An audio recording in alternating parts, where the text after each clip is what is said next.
aynan sizni ham bilaman. Masalan, olmani butunligicha yeyishni tavsiya qilasiz. Lekin mana shu olmani sok jihatida maydalab suvini chiqazib ichishni unchalik sog'liqqa foydasi yo'q deysiz. Sababini tushuntirib bering.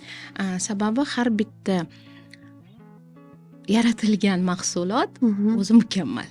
Ya'ni sabzavot faqat ustini po'chog'ini olish kerak, yerda o'sgani sababli. Har bitta mevalar ular o'zi kletchatkasi, foydali mahsulotlari, vitaminlari bilan birgalikda qobiqqa o'rab yaratilgan. Qobig'ini olib tashlash kerak xolos. Ichidagi hamma narsani tishlab yeyishimiz kerak. Bizani inson tishi tishlash uchun yaratilgan va bu funksiyani biz qilmayapmiz. Sababi biz qotgan nonni tishlab yemayapmiz, yumshoq non yeyapmiz.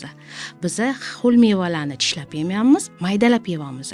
Bunda bizani tishlarimizga zarar bo'lyapti, oshqozonimizga zarar bo'lyapti, chunki u yerda переработка ishlash kerak u yerda. Ichaklarimizni motorikasiga zarar bo'lyapti, ichi qotib qolyapti. Sababi tayyor mahsulotni kirgizib qo'yamiz, ular itarmayapti.